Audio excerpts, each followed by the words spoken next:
All right, so India landing on the moon. That was something else, huh? Yeah, amazing. Just shows you what can happen when countries work together. Absolutely. And speaking of working together today, we are going deep on a partnership that's been in the news. It's the EFTA-India Trade and Economic Partnership Agreement, EPET, yeah. PEPA. Yeah. Now, for all our UPSC folks out there, this is when you're going to want to pay attention to. We're going to break down why this is more than just your average trade deal and, yeah, why it matters for both mains and prelims. Yeah, what's really interesting about this is that India is really looking beyond I guess you could say, the usual suspects, Right. and finding these really strategic partnerships with groups like EFTA, which, just a reminder, that's Iceland, Liechtenstein, Norway, and Switzerland. Now, these countries, their markets might not be huge, but they pack a serious punch in a few key areas. Okay, so, like, what are we talking about here? What kind of expertise are they bringing? Well, let's see. We've got precision engineering, we've got renewable energy, pharmaceuticals, even financial services. These are all areas where EFTA countries, they really shine. And it just so happens that those areas line up perfectly with what India is aiming for right now. Like, India's making a big push for sustainable growth, right? Yeah, And obviously tech advancement. exactly. Exactly. And, think about it. Swiss precision engineering probably even played a part in, well, Moon landing. yeah, the Chandrayaan-3 mission. Whoa. Okay, so that's pretty cool.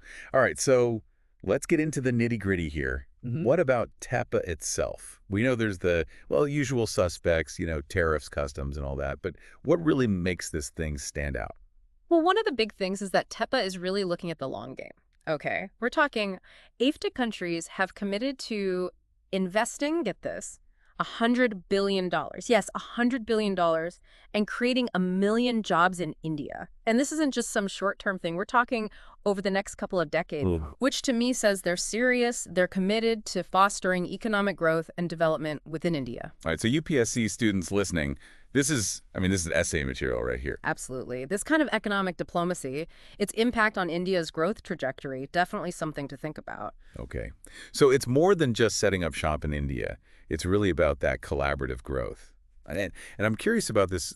There's this EFTA desk. It seems like it plays a pretty key role in this whole approach. How does that work? Oh, it's actually a really cool setup. Think of the EFTA desk as a bridge. Okay. It connects Indian businesses with EFTA businesses, helps them figure out, the ins and outs of each other's markets, Right. regulations, figuring out potential partners, all that. It's really going above and beyond the usual trade agreement stuff to actually help things run smoothly and get those collaborations going. Makes sense. I mean, no wonder over 100 EFTA businesses have already visited India. They're checking things out.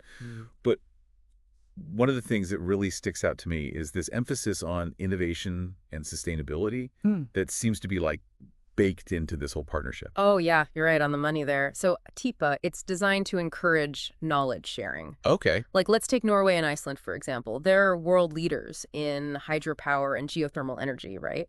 And India is making this big shift to greener energy sources, which, by the way, UPSC students, this is a topic you're going to see again and again.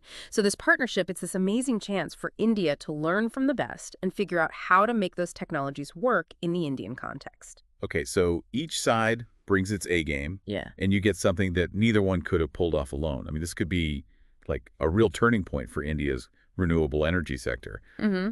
Are there any particular projects or anything in the works that kind of show this in action? Well, specific projects, we're still waiting to see exactly what those are going to be, but there's a lot of talk about some really cool possibilities. Smart grids, green hydrogen production, even sustainable waste management, areas where EFTA, they've got the know-how, and it could really help India reach its clean energy goals. Right. So to sum all this up for our UPSC listeners, India is getting strategic, right? They're looking for partners who have the skills and expertise that are going to help India reach its goals.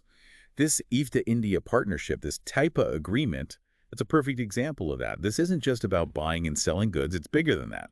It's about sharing knowledge, pushing boundaries, and building a future that's, well, sustainable. And it really makes you think, as India continues to grow, what other partnerships like this could be out there? What other countries or groups, what kind of expertise do they have that India could use to keep this momentum going? Ooh, that's a good one. I'll leave that with all of you, especially UPSC folks, to think about. Don't forget to like, subscribe, and leave us a comment if you've got any questions. Big thanks to the Indian Express for the article that got this conversation going. We'll see you in the next deep dive.